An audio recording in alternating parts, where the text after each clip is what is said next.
नमस्कार, मैं हूं शशि रंजन और आपका बहुत बहुत स्वागत है जनता टीवी। अब लोकसभा चुनाव है। आप लगातार ये पूछ रहे थे कि रंजन साहब ये थर्मामीटर लेकर कब निकलेंगे, तो निकल गए और निकले भी तो कुरुक्षेत्र से। कुरुक्षेत्र वो जगह है जहां पर महाभारत का युद्ध हुआ, बहुत सारी कहानियां जुड़ी हुई हैं। और सिर्फ इतना ही नहीं, कुरुक्षेत्र में ब्रह्म सरोवर है। कहते हैं कि जब ब्रह्मा जी ने सृष्टि का निर्माण किया तो 48 कोस जमीन और एक सरोवर, यानी कि दुनिया की शुरुआत हुई है। हरियाणा में आम आदमी पार्टी अंदर घुसने की कोशिश कर रही है। दिल्ली में सरकार है पिछले लंबे अरसे से, दूसरी तरफ पंजाब में भी इनकी सरकार आ गई। हरियाणा में वो छटपटाहट है। एक चुनाव पिछली बार जो 2019 का चुनाव हुआ तो जेजेपी के साथ गठबंधन में आम आदमी पार्टी लोकसभा चुनाव लड़ी। उसके बाद भी बहुत कुछ हुआ। हाल में आदमपुर का बाई इलेक्शन लड़ा, लेकिन हरियाणा में जगह मिल नहीं पा रही थी। अब 2024 में लोकसभा चुनाव में कांग्रेस के साथ गठबंधन में है और कुरुक्षेत्र सीट इस गठबंधन को मिला और आम आदमी पार्टी के खाते ये सीट आई है और सुशील गुप्ता को बतौर उम्मीदवार, गठबंधन के उम्मीदवार के तौर पे उतारा गया है। चुनौतियां बहुत हैं, मुश्किलें बहुत हैं और हमारे पास आपको पता है कि नीम के पत्ते और करेले होते हैं। गुप्ता जी के लिए भी ठीक रहेगा, ब्लड प्रेशर, शुगर सब कंट्रोल में रहेगा। तो आइए, आज जिनको हम थर्मामीटर लगा रहे हैं, सुशील गुप्ता जी, बहुत बहुत स्वागत। धन्यवाद, आपका भी स्वागत। मुझसे ये उम्मीद मत कीजिएगा कि मैं मिठाई खिलाऊं। शुभ चिंतक हूँ, ब्लड प्रेशर, शुगर, कोलेस्ट्रॉल सब कंट्रोल में रहे, इसलिए नीम के पत्ते और करेले का जूस है ना, ये रखता हूँ। आपके हर तोहफे का हम स्वागत करेंगे। ठीक है। कुरुक्षेत्र गठबंधन को ये मिल गई सीट। अभी आपके भागवत मान भी आए कुरुक्षेत्र, रोड शो भी हुआ, सारा जलवा हुआ। आम आदमी पार्टी अपने भरोसे लड़ रही है या उसको लगता है कि कांग्रेस के साथ गठबंधन हो गया है तो हरियाणा में एंट्री का एक अच्छा मौका है। और कुरुक्षेत्र सीट ऐसी हो गई कि पूरे जीटी रोड पर उसका प्रभाव पड़ेगा। अगर पूरे हरियाणा पे ना भी पड़े तो पंजाब का एडजॉइनिंग एरिया है, दिल्ली का सटा हुआ लगा हुआ इलाका है। तो ये अपने बूते हैं या कांग्रेस के कंधे पर बंदूक रख करके फायरिंग पे फायरिंग करना चाहते हैं? ना तो ये अपने बूते हैं और ना ही कांग्रेस के कंधे का इस्तेमाल है। ये गठबंधन का धर्म है कि 10 की 10 सीटों पे हम एक दूसरे की खुले मन से मदद करें। हमारे राष्ट्रीय नेतृत्व ने जो फैसला लिया, अरविंद केजरीवाल जी ने जो फैसला लिया, और इस देश के लोकतंत्र को बचाने के लिए, इस देश की संविधान की रक्षा करने के लिए, इस देश की बहनों की अस्तिमा को बचाने के लिए, इस देश के किसान का जो बुरा हाल हुआ उसके संरक्षण के लिए ये गठबंधन हुआ। और इस गठबंधन के तहत आम आदमी पार्टी और कांग्रेस एक दूसरे की मजबूती से मदद कर रहे हैं। कुरुक्षेत्र के अंदर हाथ झाड़ू का साथ दे रहा है और बाकी 9 जगह झाड़ू हाथ का साथ दे रही है। दोनों मिल के इस लड़ाई को लड़ रहे हैं। मतलब कई बार क्या है कि ऊपर के लेवल पे नेताओं के बीच में गठबंधन तो हो जाता है, ग्राउंड पर उस भावना को या जज्बे को लाना कई बार मुश्किल हो जाता है। और मुश्किल, चलिए दिल्ली में भी गठबंधन है, हरियाणा में भी गठबंधन हो गया, पंजाब में एक दूसरे का कपड़ा खोल रहे हैं चूंकि सामने सामने लड़ रहे हैं कांग्रेस और आम आदमी पार्टी। मैंने कहा कि पंजाब का भी एडजॉइनिंग एरिया है, दिल्ली का भी एडजॉइनिंग एरिया है। ये थोड़ा पेचीदा मसला नहीं है बतौर कैंडिडेट, बतौर पार्टी नेता? देखिए, मैं हरियाणा के अंदर आम आदमी पार्टी का अध्यक्ष हूं। राष्ट्रीय नेतृत्व ने गठबंधन किया और मैं एक बनिए का छोरा भी हूं। बनियों के गांव नहीं होते, गांव में एक दो बनिए रहते हैं और 36 जात से काका का, ताऊ का, भाई का, भतीजे का रिश्ता बना के रहते हैं, एक दूसरे के दुख दर्द में काम आते हैं। तो वही बनिए का छोरा कुरुक्षेत्र में चुनाव लड़ रहा है। कांग्रेस पार्टी का एक एक कार्यकर्ताओं से मेरा पर्सनल रिश्ता इस 1.5 महीने में बन गया है। एक एक आदमी कांग्रेस का छोटा कार्यकर्ता हो या बड़ा लीडर हो, सुशील गुप्ता के लिए, इंडिया गठबंधन के लिए, झाड़ू के लिए खुले मन से काम कर रहा है। कई लोग ये कह रहे हैं कि गुप्ता जी बड़े भाग्यशाली हैं, गुप्ता जी को बैठे बिठाए एक अच्छा कह सकते हैं एक अच्छी फौज मिल गई, कई सेनापति। उदाहरण के तौर पर अब अशोक अरोड़ा हैं, पिछली बार सुभाष सुधा ने हरा दिया बहुत महज कम वोट से। अशोक अरोड़ा जी कहते हैं कि हमारा तो ये अगला चुनाव जो है वो आखिरी चुनाव। अब ये लोकसभा चुनाव है, इसके तुरंत बाद विधानसभा चुनाव, तो जाहिर है इसके रिजल्ट का असर उधर भी पड़ेगा। तो अशोक अरोड़ा जी सुना मन धन मतलब मन तन से लगे हैं, धन दे रहे हैं कि नहीं वो तो आप बताएंगे। उधर रणदीप सुरजेवाला हैं, बीजेपी के हार का कसक है, इतने बड़े नेता हैं, राष्ट्रीय कद के हैं, तो वो लगे हैं। उधर जेपी लगे हैं, इधर सैनी साहब लगे हैं, उधर मेवा सिंह लगे हैं। तो ये आपके लिए एक प्लस पॉइंट हो गया कि कांग्रेस के जितने लोग हैं इधर, या तो वो जीते हुए या बीजेपी के हाथ करारी हार या हल्की हार का सामना करना पड़ा, तो वो गुप्ता जी के पीछे लग गए। गुप्ता जी आए भी बाहर से, तो जो कांग्रेस के अंदर की जो गुटबाजी है, हुडा कैंप, रणदीप सुरजेवाला कैंप, उससे भी आप मुक्त हो गए कि सबके लिए सर्वमान्य हो गए। ये आपके लिए थोड़ा प्लस पॉइंट हो गया। देखिए, ईमानदारी की बात यह है, मुझे कुरुक्षेत्र के अंदर आने के बाद जो अखबारों में सुनते थे, टीवी में पढ़ते थे, कोई गुटबाजियां नजर नहीं आई। अगर कोई गुटबाजी होती तो कोई तो मेरे से नाराज होकर घर बैठ गया होता। मुझे पूरी कांग्रेस के अंदर, पूरी आम आदमी पार्टी के अंदर, पूरी कम्युनिस्ट पार्टी के अंदर एक भी कार्यकर्ता ऐसा नहीं दिखा जो घर के अंदर बैठ रहा हो। आज ये बात अलग है कि कुरुक्षेत्र के मैदान में आज गांव से गांव, शहर में, वार्ड में, मंडियों में केवल इंडिया गठबंधन ही घूम रहा है। भारतीय जनता पार्टी का उम्मीदवार तो अमेरिका के अंदर अभी मजे ले रहा है, जब गर्मी में चलेगा तब की बात अलग है। और कोई पार्टी भी यहाँ ज़्यादा दिखाई नहीं दे रही, परंतु कांग्रेस और आम आदमी पार्टी का एक एक कार्यकर्ता मन के साथ अपना धर्म मानते हुए इस चुनाव में लगा हुआ है। ठीक है, आप ये कह रहे हैं कि वो कोई कैंडिडेट अमेरिका और कोई आपको नज़र नहीं आ रहा है, नज़र नहीं आ रहा है या उधर नज़र डालना नहीं चाहते। एक आईएनएलडी के भी कैंडिडेट हैं अभय सिंह चौटाला, वो भी मैदान में हैं। अब आपको इतना गणित तो समझ में आता होगा कि बीजेपी जब 1-to-1 फाइट में जाती है, बाईपोलर होता है, वो दिल्ली हो जाए, पंजाब हो जाए, है ना, वेस्ट बंगाल हो जाए, तो बीजेपी को नुकसान होता है। लेकिन जैसे ही बाईपोलर से ट्रायंगुलर फाइट हो जाए, 4 कॉर्नर्ड हो जाए या मल्टी कॉर्नर्ड हो जाए, तो बीजेपी को उसका फायदा मिलता है। एंटी बीजेपी वोट का डिवीजन हुआ और बीजेपी फायदे में। अब ये आईएनएलडी के जो कैंडिडेट हैं वो भी बीजेपी के खिलाफ लड़ रहे हैं, आपके खिलाफ लड़ रहे हैं, तो ये आपने कैलकुलेट किया कि जो एंटी बीजेपी वोट है या एंटी इनकम्बेंसी का जो वोट है उसका डिवीजन हो सकता है, वो आपके लिए नुकसानदेह साबित होगा। आपके इस सवाल के अंदर ही आपकी बात का जवाब है। कुरुक्षेत्र के अंदर महाभारत हुआ था।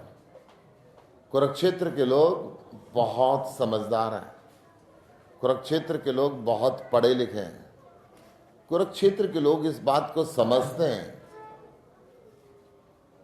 कि आईएनएलडी को वोट देना मतलब सीधा बीजेपी को दे देना, और बीजेपी से नफरत करते हैं। इसलिए आईएनएलडी अपनी जमीन खो चुकी है। इसका जो परंपरागत वोटर था, आज वो भारतीय जनता पार्टी से नफरत करता है, और इसलिए वो उनके उम्मीदवार के मुंह पे कहते हैं कि आपका यहाँ कोई लाभ नहीं है, ये वोट काटने के लिए आप यहाँ पर आए हैं, कृपया हमें डिस्टर्ब ना करें। अभय सिंह चौटाला कहते हैं कि वोट तो आप लोग काट रहे हैं और ज़मीन उनकी है, यहाँ से लगातार काम करते रहे, और कहते हैं कि कांग्रेस, भूपेंद्र सिंह हुड्डा, ये लोग बीजेपी की मदद अंदर खाने करते रहे। ये तो कुरुक्षेत्र के जनता से पूछेंगे तो ज़्यादा बेहतर रहेगा, कौन किसकी मदद कर रहा है। पूरे कुरुक्षेत्र के अंदर आप जिससे भी पूछेंगे वो ये कहेंगे कि चौटाला परिवार को वोट देना मतलब भारतीय जनता पार्टी की सदगुड़ी के अंदर वो मिलना। अभी जैसे राज्यसभा का चुनाव हुआ, दोनों चौटाला बंधुओं ने बीजेपी के पक्ष में मतदान किया और उनका सांसद चुनाव आया। राष्ट्रपति उपराष्ट्रपति के चुनाव के अंदर भी उन्होंने बीजेपी के पक्ष के अंदर मतदान किया और उनके कैंडिडेट को चुनवाया। ये तो बहुत पुरानी बात नहीं है। आर.के. आनंद जब कैंडिडेट थे राज्यसभा के, और दिल्ली में ये फैसला हुआ था कि कांग्रेस और आईएनएलडी वोट देगी, तब हुड्डा साहब ने वोट नहीं दिया था। स्याही बदली गई थी, 13-14 लोगों का वोट कैंसिल हो गया था राज्यसभा में, ये भी तो हुआ था। ये आरोप है कि पेन बदला गया, परंतु भारतीय जनता पार्टी कई तरीके के चरित्र रचती है। वो पेन भी बदल सकती है, शाही भी बदल सकती है, और अभी चंडीगढ़ के अंदर 20 में से 8 वोट चुरा भी सकती है। सुप्रीम कोर्ट उसको नंगा भी कर सकता है। सारा देश देख रहा है कि वो वोट चोर है, उससे पूरी चुराई होगी। ठीक है, तो ये आपको लगता नहीं है कि आईएनएलडी के आने के बाद आपको कोई नुकसान हो सकता है, या उसकी रणनीति कोई बनाई हो कि उससे कैसे काउंटर करेंगे? अगर वो अपनी जमानत बचा लें तो मिठाई मैं खिलाऊंगा। मतलब आप ये अभय सिंह जी के लिए कह रहे हैं? हाँ, कि अभय सिंह अगर जमानत बचा लें तो शशि रंजन को मिठाई मैं खिलाऊंगा। तो ये 4 जून को पता चलेगा। आपका टेलीविजन वो देख रहे होंगे एकदम इस वक्त एक डब्बा, जब ये कार्यक्रम, एक डब्बा उनको भी भिजवा दूंगा।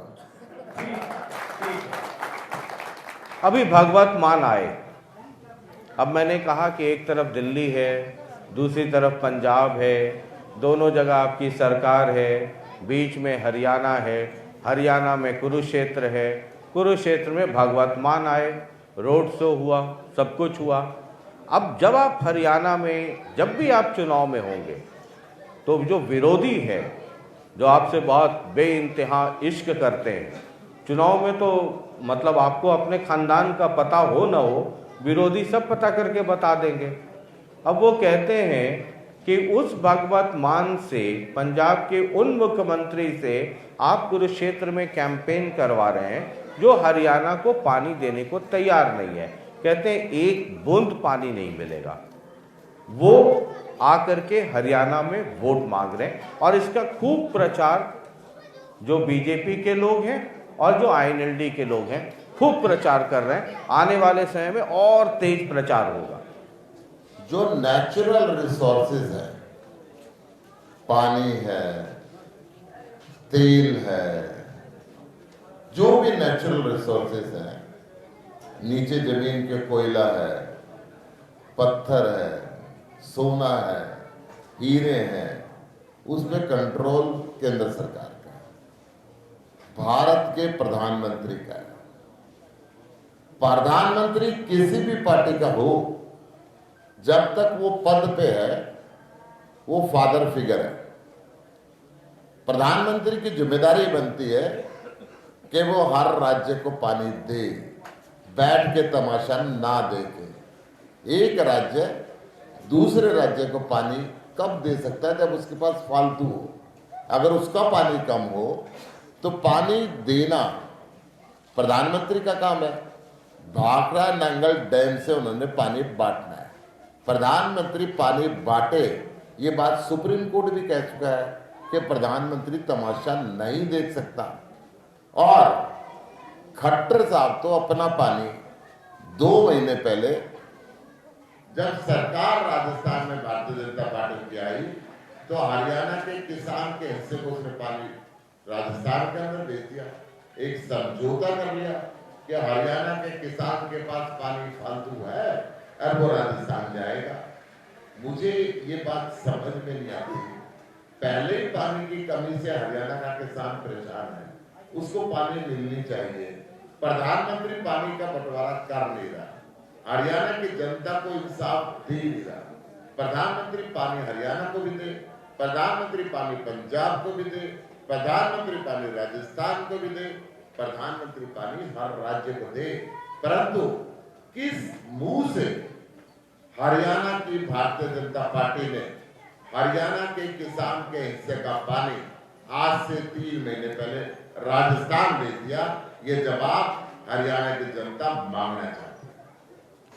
ठीक है, तो आपका कहना है कि मतलब पंजाब से पानी चाहिए और इधर राजस्थान को आप पानी दे रहे, ये जवाब हो गया। मेरा जवाब ये है कि पानी देना प्रधानमंत्री का काम है। अगर भारतीय जनता पार्टी ये समझते कि हरियाणा में फालतू पानी है तो वो राजस्थान को दे रही होगी। क्यों समझते हैं ऐसा? हरियाणा के अंदर तो पानी की कमी है। मैं ये कह रहा हूँ कि इनको किसान से नफरत है। जब मंडी में फसल का टाइम आता है ये पोर्टल का खेल खेलते हैं। जब प्रधानमंत्री का एमएसपी का वायदा याद कराने का समय आता है तो उसकी कमर लाल कर देते हैं। शुक्र जैसे किसान को गोली से मार देते हैं, वाटर कैनन का इस्तेमाल करते हैं, आंसू गैस के गोले छेड़ते हैं। इनको किसान से नफरत है और ये नफरत इन्होंने हरियाणा का पानी राजस्थान को भेज के दिखा दिया कि ये नफरत करते हैं। बीजेपी चाहे वो दिल्ली की सरकार हो या फिर हरियाणा की सरकार, वो ये कहती है कि किसानों के लिए जितने लाभकारी नीति, जो फार्मर वेलफेयर के लिए जितनी स्कीमें वो लेकर के आए हैं उतनी स्कीमें पहले कभी नहीं हुई। एमएसपी पे वो बताते हैं कि जितना 14 फसलें खरीदी जा रही हैं, किसानों के अकाउंट में डायरेक्ट पैसा चला जाता है, जो पहले लंबे समय तक अटका रहता था। जब भी जरूरत होती है नहर से पानी दी जाती है, किसानों के लिए मंडी में सुविधाएं की गई हैं। आप तमाम तरह की चीजें सुनते होंगे जो बीजेपी गवर्नमेंट कहती है हमेशा। बीजेपी की तारीफ करने की आदत है। जब 3 काले कानून बने उनकी तारीफ में ये आरती उतारते रहे, पूरा हिंदुस्तान के किसान को समझाते रहे कि साहब हम आपके फायदे के लिए लाए हैं। किसान कहते रहे साहब ऐसा फायदा नहीं चाहिए, क्यों हमें मार रहे हो, क्यों हमें अडानी के हाथ हमारी जमीन को भी आप गिरवी रखवा देना चाहते हो, क्यों आप हरियाणा और पंजाब के अंदर जो मंडी सिस्टम खत्म करके एमएसपी खत्म कर देना चाहते हो। आज ये जो कसीदे पढ़ रहे हैं ना, मैं इनके पर्दे खोलता हूं। क्या वेलफेयर लाए? 50 किलो का यूरिया का कट्टा हुआ करता, भाव बढ़ा दिया और माल 40 किलो कर दिया। जब मंडी में किसान फसल बेचने के लिए जाता है तो ये पोर्टल खेलते हैं। ऊपर से बरसात आ जाए, अनाज भीग जाए, इनको परवाह नहीं है। उस सर्द के अंदर, उस बरसात के अंदर किसान के तन बदन के अंदर आग लग जाती है कि पूरे साल उसने खेत के अंदर मेहनत करी और ये भारतीय जनता पार्टी की सरकार इतनी बेदर्द कैसे हो गई, अनाज का अपमान कैसे करती है। अनाज भीग के सड़ जाता है, किसान को उसकी कीमत आधी मिलती है, फिर ये बाज नहीं आते, फिर ये कहते हैं हमने वेलफेयर किया है। अगर वेलफेयर किया होता तो आज किसान गांव में थाली लेकिन की आरती उतारता। आज जूते की माला लेकर तैयार खड़ा हुआ है कि तुमने हमारा इतना वेलफेयर करा है, हमारी जिंदगी आराम कर दी। 750 किसानों ने शहादत दी थी, आज तक एक शोक प्रस्ताव पारित नहीं कर पाए। 750 किसान की शहादत के बाद प्रधानमंत्री ने एमएसपी की गारंटी का कानून संसद में बनाने का वायदा किया था, आज तक संसद में एक शब्द उसके लिए नहीं कह पाए। जब जब बाढ़ आई यहाँ पे, खट्टर साहब ने जानबूझ के, बीजेपी के मुख्यमंत्री ने जानबूझ के दिल्ली के अंदर यमुना के कपाट नहीं खोले। जो 5 बैराज इसके पास हैं, 5 बैराज को बंद करके रखा और पहले तो डिसऑन कर दिया कि ये हमारे है ही नहीं। जब उनको कागज दिखाए गए तब इन्होंने अपने चीफ इंजीनियर को सस्पेंड किया। तब हमने कहा कि दोषी वही और उसी को इंक्वायरी पे बैठा दिया आपने, तब उसको फिर सस्पेंड किया। सहारनपुर की तरफ जाने वाले बैराज इन्होंने नहीं खोला, उसको बंद कर रखा। दिल्ली डुबोने के चक्कर में इन्होंने जानबूझ के हरियाणा डुबो दिया, हरियाणा के किसान की फसल को डुबो दिया। ये कुरुक्षेत्र है, इस कुरुक्षेत्र के अंदर मैं गली गली के अंदर राशन बांट रहा था, दूध बांट रहा था, पानी बांट रहा था, परंतु ना तो यहाँ का सांसद यहाँ पे था और ना यहाँ का विधायक। वो विदेश में रंगरलिया मचा रहे थे। ठीक है, एक आप जो ये लड़ाई दिल्ली की है, आप सब जो भी चुने जाएंगे वो दिल्ली जाएंगे और दिल्ली में एक सरकार बनेगी, सेंट्रल गवर्नमेंट। मोदी जी ये कहते हैं 400 पार का नारा जबरदस्त तरीके से चल रहा है और ये कहते हैं कि जो 10 साल टेन्योर में जो काम हुआ, कई सारे 370 है ना, तमाम तरह की चीज़ें। अभी तो सबसे बड़ा मसला राम मंदिर का भी आ गया कि जो काम वर्षों से जो नहीं हुए थे वो नरेंद्र मोदी जी की गारंटी है वो हो गए। अब इस बार का जो स्लोगन है वो है 400 पार और नरेंद्र मोदी की गारंटी, यानी कि जो पहले कहा था 370 हटा देंगे, है ना, राम मंदिर बना देंगे, ये सब कर दिया। अब आगे सबसे बड़ी अर्थव्यवस्था, तमाम तरह की चीज़ें, घोषणाएं हो रही हैं कि ये मोदी की गारंटी है। इन दोनों बातों का मैं जवाब देता हूँ। ये कहते हैं डबल इंजन की सरकार, नारा इनको 400 पार। हरियाणा में 10 में से 6 उधार और उसमें से भी आधे भागने को तैयार। हरियाणा के लोग कहते हैं चीन के सामान की और मोदी के जबान की कोई गारंटी नहीं, सब झूठ ही झूठ। 370 हटा दिया, राम मंदिर बना दिया, बहुत पुराना था उन मसला मैनिफेस्टो। राम मंदिर के लिए चंदा मैंने भी दिया। राम के लिए हम हमेशा पूजा करके घर से निकलते, उसके बिना बाहर नहीं निकलते। जब भी मैं नहाता हूँ, नहाने के बाद राम का आगे हाथ जोड़ता हूँ। राम हमारे कन कन में है, राम हमारे मन के अंदर बसा हुआ है। आज ये कहते हैं हमने राम को बसा दिया, इनकी औकात क्या है राम को बसा दें? राम ने सबको बसाया है, राम को बसाने की दुनिया के अंदर औकात नहीं है किसी की। राम हमारे आराध्य हैं, राम हमारे पूजनीय हैं, राम हमारे कन कन के अंदर है, मन मन के अंदर है। राम को बसाने की बात कह रहे हैं, इनको ऐसी गलती सपने के अंदर भी नहीं करनी चाहिए। राम सबको बसाता है, ये राम को बसाने वाले होंगे, इतने बड़े होंगे कि भगवान राम को ये बसाएंगे? क्या ताकत है इनकी? मोदी जी कह रहे हैं 400 पार है इस बार, आपको क्या लगता है कितना पार होंगे? मुझे तो ऐसा आपको लगता तो है, लगता होगा कि 50 पार भी नहीं जाएंगे। नहीं, मुझे ऐसा लगता है 1.5 शतक से नीचे नीचे रहेंगे, 150 से नीचे नीचे। मतलब दिल इतना दरिया हुआ आपका? हाँ। कि मतलब 150 तक पहुंचा रहे हैं। थोड़ी थोड़ी कहीं हेराफेरी करेंगे, कहीं अच्छा। जबरदस्ती करेंगे। अच्छा, वो भी खुद से नहीं लाएंगे। प्रशासन का यूज करेंगे। अच्छा, तो तब शायद जाकर के 150 आएंगे। 150 तक पहुंच जाएंगे। अच्छा, मतलब 400 नहीं होगा। तो मैं तो समझ रहा था कि आप 40-50 बोलेंगे। दिल बड़ा, बहुत बड़ा है आपका। नहीं, मतलब देखिए, 150 पहुंचा दिया। सारी हेराफेरी भी काउंट करनी पड़ती है, मशीन भी काउंट करना पड़ता है, सरकार का वजन भी काउंट करना पड़ता है, सब कुछ करके ही बात बनती है। आपने हेरा फेरी की बात की, दूसरों पे तो आरोप लगा देते हैं। आम आदमी पार्टी वाले आरोप लगाने में तो कोई शानी नहीं है। आरोप नहीं लगाते जनाब। अरे, मैं आपको बता रहा हूँ, आपने सुनिए, तो मैं शीला आपको कुरुक्षेत्र के, मतलब किसको किसके ऊपर आरोप नहीं लगाया मैं था आप आपको लोगों ने? बताता हूँ, सुनिए मेरी बात को। मैंने कुरुक्षेत्र के इस चुनाव में कैथल में इनसे परमिशन मांगी। राइटिंग में अपने इलेक्शन की मीटिंग के लिए परमिशन मांगी। एक परमिशन में लिखा कोना देंदे रिजेक्ट कर ले के करेगा। दूसरी परमिशन के अंदर मां की बद्दी बद्दी गालियां दे रखी हैं। मैं रिकॉर्ड के साथ कह रहा हूं, मैंने उसकी कंप्लेंट करी। इन्होंने कहा जी हमने 5 आदमी सस्पेंड कर दिए। मैं कह रहा हूं वो हरियाणा कौशल रोजगार निगम के आदमी थे, वहां सस्पेंशन का प्रावधान ही नहीं है, वहां तो नौकरी पे रह गए, नौकरी से निकलेगा। इन्होंने झूठ बोला, अखबारों में झूठा रिपोर्ट किया। फिर हमने ये बात करी तो फिर इन्होंने गवर्नर ने एसडीएम को सस्पेंड किया। मैंने फिर ये कहा कि कौन सी मोटी मछली के दबाव में है, हरियाणा का कौन सा मंत्री, केंद्र का कौन सा मंत्री आज इलेक्शन कमीशन के ऊपर इतना हावी है कि उसको अपोजिशन को रिटर्न में मां की गाली देनी पड़ रही है।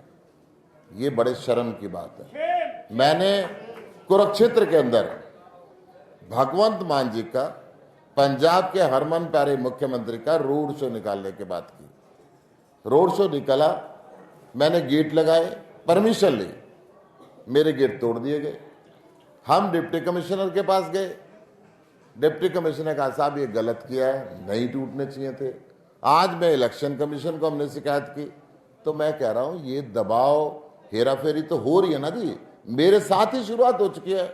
मैं तथ्य के साथ आपको बात कह रहा हूं, आपको कहिए तो मैं उस कंप्लेंट की कॉपी भी दे दूंगा, और जो अभद्र भाषा का प्रयोग उन्होंने राइटिंग में मेरे साथ किया वो भी दे दूंगा।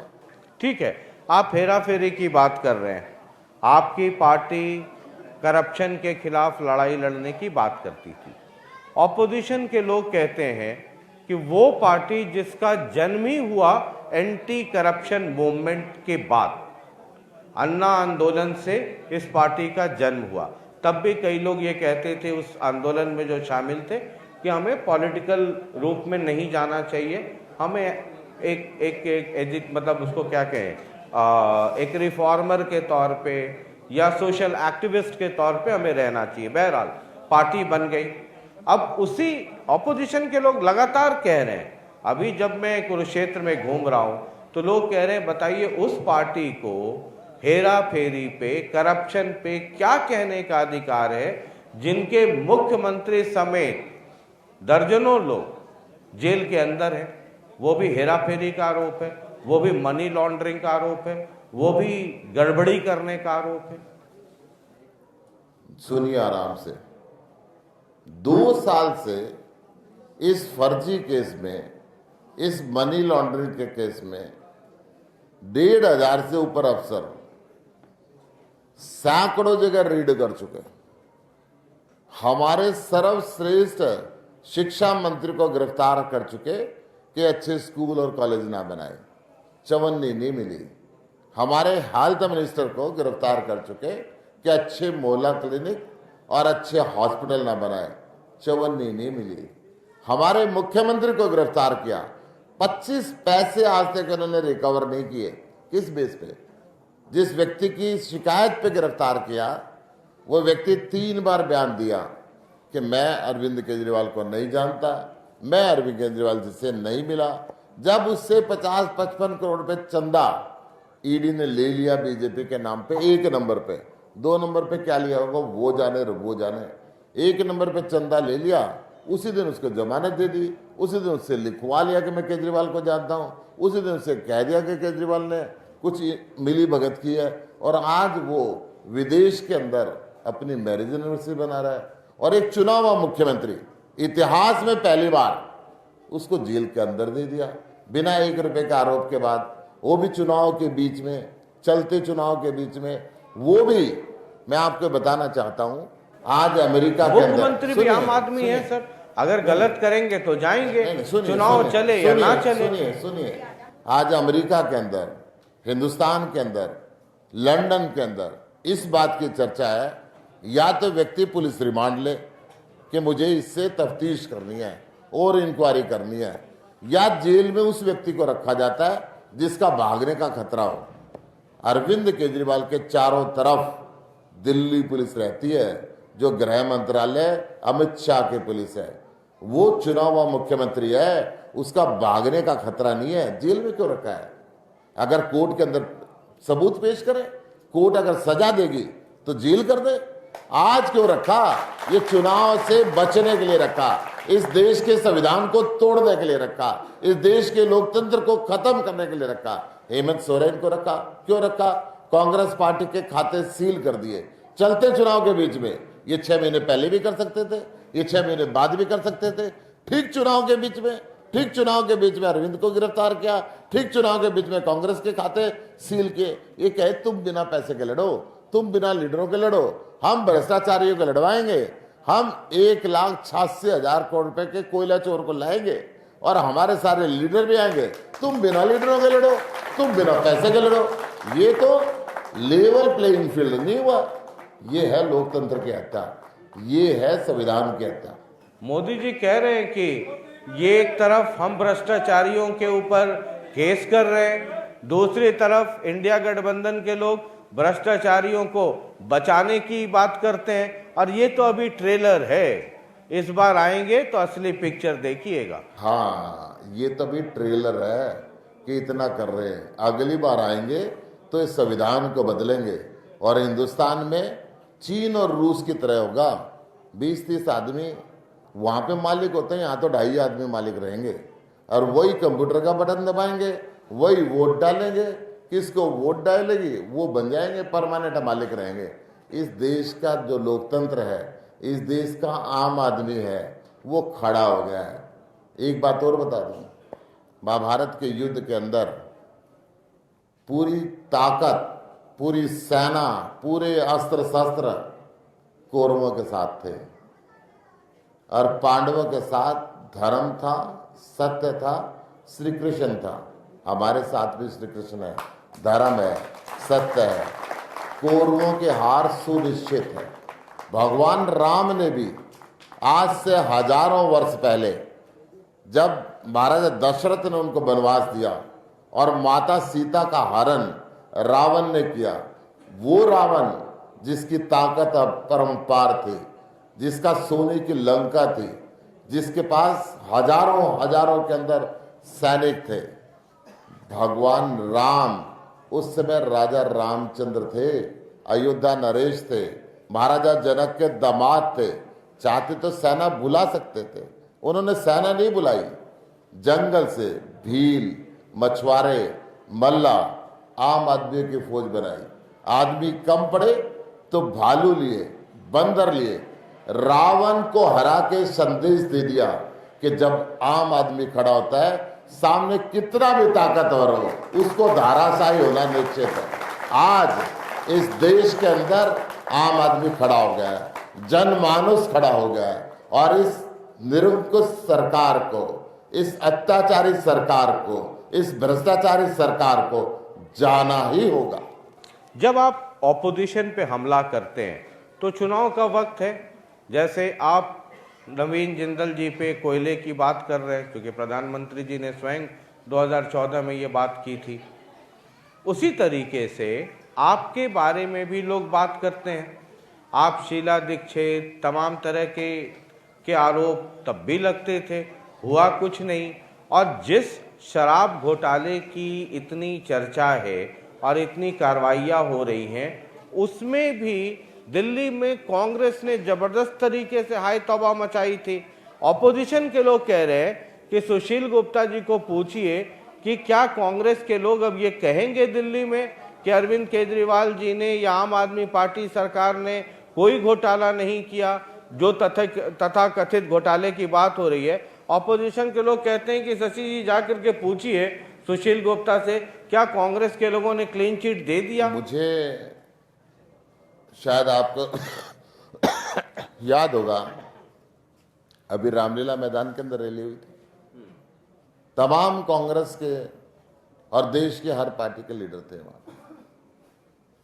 वो अरविंद केजरीवाल जी के इस फर्जी घोटाले के खिलाफ ही हुई थी। देश की अपोजिशन का ऐसा कोई नेता नहीं छूटा था जो वहां ना हो, और हर व्यक्ति, शीर्ष नेतृत्व ये कह रहा था कि ये गलत हुआ है, किसी स्टेट की लोकल लीडरशिप अपने अस्तित्व को बचाने के लिए किसी के खिलाफ जो मर्जी कहते हैं, इट डजंट मैटर।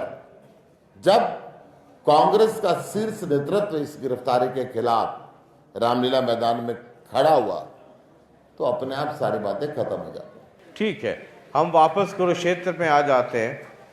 आपको क्या लगता है कि आप आम आदमी पार्टी और कांग्रेस के जॉइंट कैंडिडेट है गठबंधन के तौर पे, आप नवीन जिंदल या अभय चौटाला, दो लोग हैं, तीसरे चौथे पांचवें कई इंडिपेंडेंट में आएंगे जब नॉमिनेशन फाइल करना होगा, फिलहाल तो आप तीन हैं मैदान में, आप बेटर कैसे हैं उन दोनों से?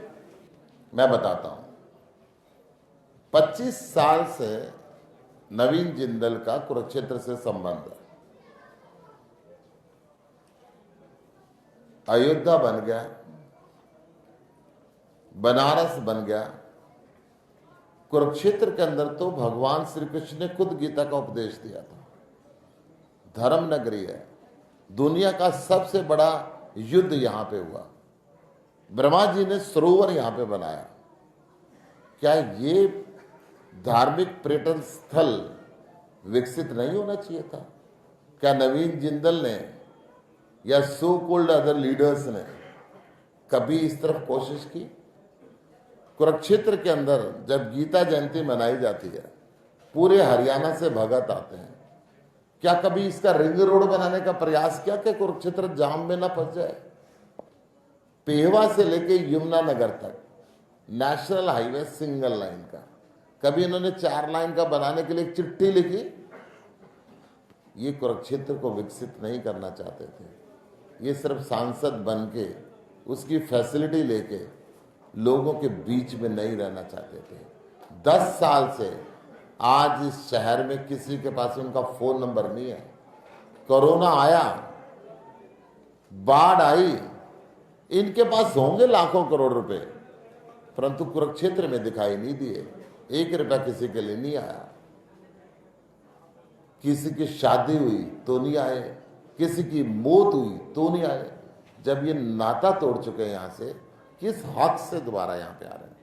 कुरुक्षेत्र को विकसित करने के लिए एक ऐसा व्यक्ति चाहिए जिसके मन में अपनी पार्लियामेंट्री कॉन्स्टिट्यूएंसी के लिए दर्द रहे, जो 24 घंटे जनता के दुख सुख के अंदर शामिल हो, जो लोगों के भाई बन के, बेटा बन के, परिवार का सदस्य बन के उनकी सेवा करने की कॉम्पिटेंसी रखता हो।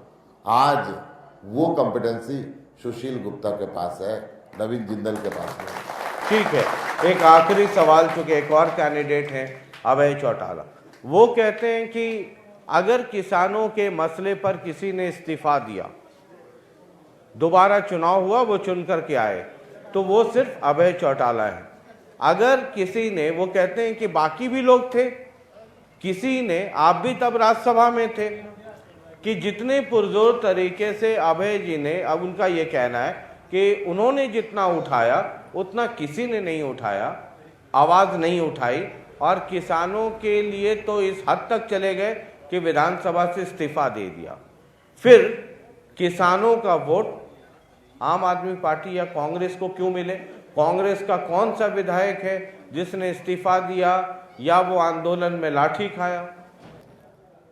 किसान की आवाज उठाना, सरकार की आंख में आंख डाल के उसके लिए लड़ना बहादुरी है।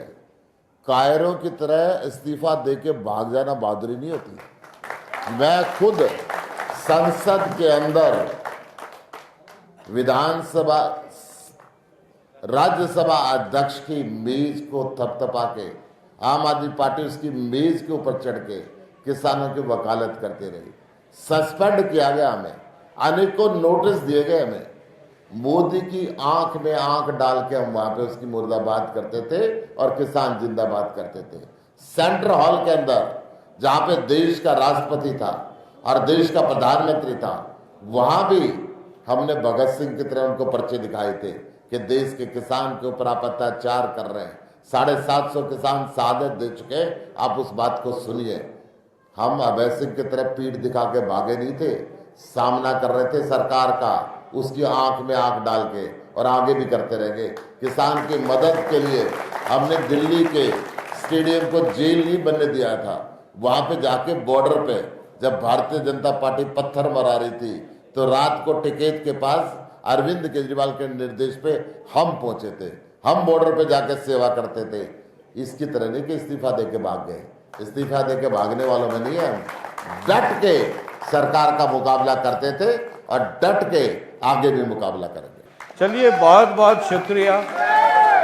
तो 4 तारीख के लिए लड्डू का ऑर्डर अभी देंगे या 25 तारीख देख लेंगे कि क्या माहौल है के अंदर जनता का इतना प्यार या इतना कॉन्फिडेंस है? टेंट का इंतजाम जनता कर रही है, कुर्सी का इंतजाम जनता कर रही है, माइक का इंतजाम जनता कर रही है, लड्डू का इंतजाम भी जनता ही करेगी। चलिए, बहुत बहुत शुक्रिया।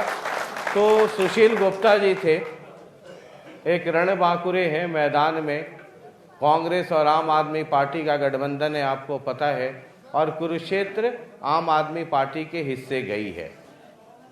मैं पूछ रहा था कि अगर इतना कॉन्फिडेंस है तो 4 जून के लिए लड्डू का ऑर्डर अभी दे दीजिए। हालांकि आजकल का माहौल ऐसा है कि 4 तारीख को 12 बजे 1 बजे के पहले कोई ऑर्डर नहीं देता है। पिछले कुछ चुनाव में कुछ लोगों ने ऑर्डर दिया था, पता चला खुद लड्डू घर लेके जाना पड़ा था। बहरहाल, हम तो थर्मामीटर लगा रहे हैं, आप टेम्परेचर नोट करते चलिए, बाद बाकी देखते हैं 4 जून को होता क्या है। बहुत बहुत शुक्रिया, नमस्कार। लगातार देखते रहिए जनता टीवी। बहुत बहुत शुक्रिया।